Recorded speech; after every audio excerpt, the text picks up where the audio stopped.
Good morning, everyone. My name is Rahul Yadav. I would like to welcome all of you for joining this session.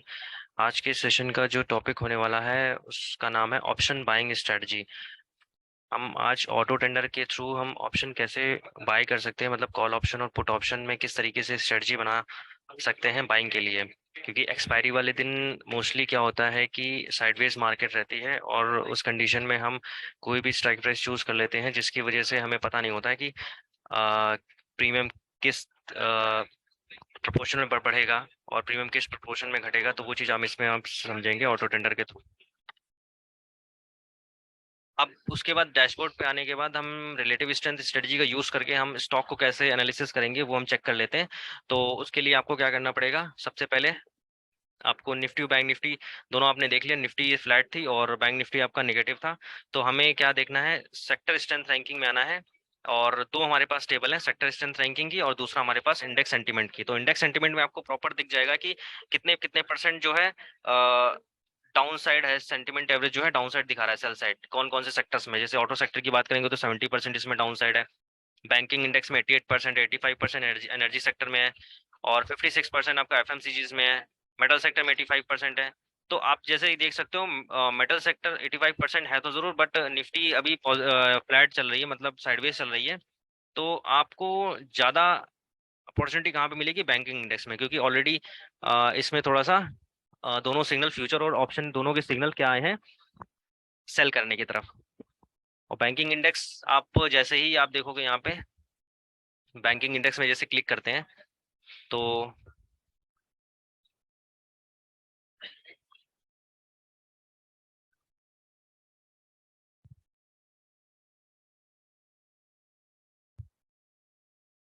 Banking index में click करने के बाद आपको क्या मिल जाएगा, यहाँ पे तीन टेबल मिलती हैं। तीन table stop loss target table है। कुछ स्टॉक आपको दिख रहे होंगे यहाँ पे। स्टॉप लॉस टारगेट टेबल में क्या आपको मिलेगा कि किस प्राइस के नीचे इसको सेल करना है और टारगेट क्या लगाने, टारगेट टू क्या लगाने, स्टॉप लॉस क्या लगाना है, ये सारा इसमें आपको मेंशन है। उसके बाद पाइवेट पॉइंट टेबल दिखती है। पाइवेट पॉइंट टेबल में क्या आपको दिखेगा, सपोर्ट एंड रेजिस्टेंस। ये जो S1 S2 S3 है आपके सपोर्ट 1 2 3, सपोर्ट 3 रेजिस्टेंस है। और R1 R2 R3 क्या है आपके रेजिस्टेंस हो जाते हैं। उसके बाद आपका आता है स्टॉक स्ट्रेंथ रैंकिंग। जैसे सेक्टर स्ट्रेंथ रैंकिंग था वैसे स्टॉक स्ट्रेंथ रैंकिंग होता है। तो इसमें कैटेगराइज करने के लिए 1 से लेकर 4 तक रैंकिंग दे रखी है। तो जो पहले नंबर पे है ये एक तरीके से बुलिश वाले आपको देख सकते हो। अगर मैं इसको ओपन करता हूँ,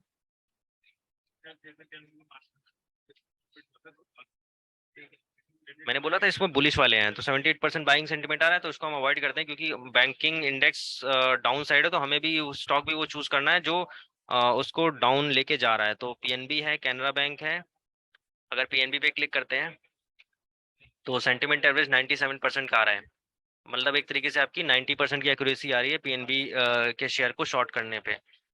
और ये एक्यूरेसी निकलती कैसे है, IND1 से लेके IND9 तक हमने 9 मेजर इंडिकेटर दे रखे हैं अलग अलग टाइम फ्रेम पे। जब ये इंडिकेटर इस स्टॉक को चेक करते हैं तो चेक करने के बाद उसका क्या व्यू देते हैं इस स्टॉक को लेके।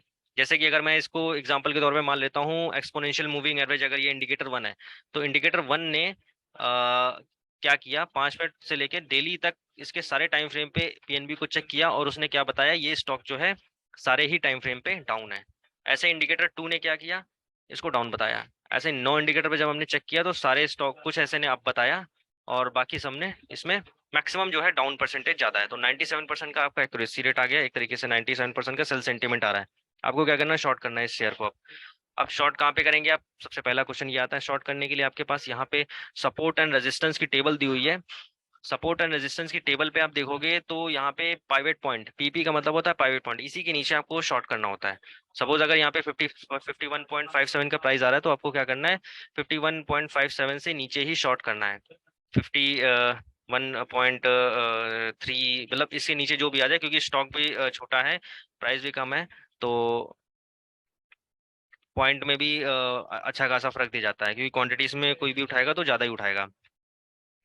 इसके नीचे जो शॉर्ट करोगे तो पहला टारगेट आपका क्या आएगा, 51.18 आएगा। दूसरा टारगेट 50.77, तीसरा टारगेट 50.38।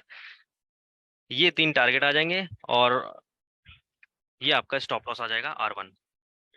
बाइंग के केस में जैसे इसका रिवर्स हो जाता है, बाइंग के केस में क्या करेंगे, पाइवेट पॉइंट के ऊपर बाय करेंगे R1 R2 R3 क्या है, आपके टारगेट 1 टारगेट 2 टारगेट 3 हो जाएंगे, और S1 S2 S3 sorry S1 आपका स्टॉप लॉस हो जाएगा। ये इस तरीके से इसमें आप कैश में काम कर सकते हो, इंट्राडे और डिलीवरी में भी, पोजिशनल में भी। अब इंट्राडे में जैसे काम करना है तो आप देखोगे शॉर्ट टर्म सेंटीमेंट एवरेज क्या आ रहा है, 5 मिनट, 15 मिनट, 30 मिनट, 60 मिनट, इस सारे टाइम फ्रेम पे क्या है, स्टॉक को कितना परसेंट डाउन बता रहा है, 98%। ये भी बेस्ट है आपके लिए। डेली सेंटीमेंट में क्या बता रहा है, 100% डाउन है। मतलब कि अगर किसी को स्विंग ट्रेड करनी है, मोमेंटम ट्रेड करनी है, तो उस कंडीशन में भी ये स्टॉक को लेके जा सकते हैं। फ्यूचर में किसी को शॉर्ट करना है इस स्टॉक को, या फिर ऑप्शन के पुट बाय करना है, तो इस तरीके से भी काम कर सकते हैं। अब पुट बाय करने से याद आया कि अगर जैसे अगर इस किसी को स्टॉक ऑप्शन में काम करना है, तो स्टॉक ऑप्शन में काम करने के लिए आपको क्या करना पड़ेगा, पहला तो आपको यहाँ पे डेली और वीकली दोनों, डेली और इंट्राडे का दोनों का सेंटीमेंट एवरेज आपको यहाँ पे दिख गया, डाउन है। आप क्लियर हो गए कि यहाँ पे स्टॉक जो है नीचे रहेगा। उसके बाद आपको क्या करना है कि कहाँ पे ये सपोर्ट ले सकता है, कहाँ से रेजिस्टेंस चेस करेगा ये। तो अभी स्टॉक का प्राइस क्या चल रहा है, आप देखोगे 50.65 चल रहा है। 50.65 स्टॉक का प्राइस चल रहा है, और ये जो ग्रीन बार है ये रेजिस्टेंस काम कर रहे हैं, और रेड बार आपका सपोर्ट का काम कर रहे हैं यहाँ पे। जैसे ही निफ्टी बैंक निफ्टी में आपको ऑप्शन की टेबल में दिखाया था, वैसे ही इसमें भी है। तो स्टॉक कहाँ चल रहा है आपका, अराउंड 50 के पास चल रहा है। तो यहाँ पे एक सपोर्ट ले रहा है ये, क्योंकि यहाँ पे रेड देखोगे आप, रेड बार जो है ग्रीन बार को डोमिनेट कर रहा है, तो ये आपका सपोर्ट का काम कर रहा है। तो यहाँ पे सपोर्ट ले रहा है, तो अगर इससे नीचे जाता है तो फिर कहाँ पे सपोर्ट लेगा, 45 पे सपोर्ट लेगा। तो इस तरीके से भी आप देख सकते हो कहाँ कहाँ पे ये थोड़ा सा सपोर्ट और रेजिस्टेंस रजिस्ट करेगा। उसके बाद आपको इसमें और थोड़ा सा कंफर्मेशन चाहिए, तो डिलीवरी परसेंटेज आप देख सकते हो। डिलीवरी परसेंटेज में क्या करेंगे, इसमें आपको पीएनबी डालना है, पीएनबी डाल के ये क्लिक करना है, आपको डिलीवरी परसेंटेज मिल जाएगा। ये एवरेज 30 डेज का डिलीवरी परसेंटेज है, 17.79%। और जो कल के दिन का डिलीवरी परसेंटेज आया था 8 फरवरी का, 14.48%, और 7 तारीख का भी 11.47। ये जितने भी डिलीवरी परसेंटेज हैं आप देखोगे 17.79 से कम है। 17.79 से कम है, तो इसका भी मीनिंग ये आ रहा है कि स्टॉक जो है नीचे जाने की संभावना ज्यादा है। जब भी डिलीवरी परसेंटेज अगर नीचे रहेगा तो स्टॉक के नीचे जाने की चांसेस ज्यादा होते हैं। अगर डिलीवरी परसेंटेज ऊपर है तो स्टॉक के थोड़ा सा मूव, डिलीवरी में मूव आगे बढ़ने के चांसेस ज्यादा होते हैं। तो एक तो यहाँ से भी आप चेक कर सकते हो डिलीवरी परसेंटेज से स्टॉक के एनालिसिस के लिए। तो ये मैंने आपको सारी चीजें बता दी यहाँ पे।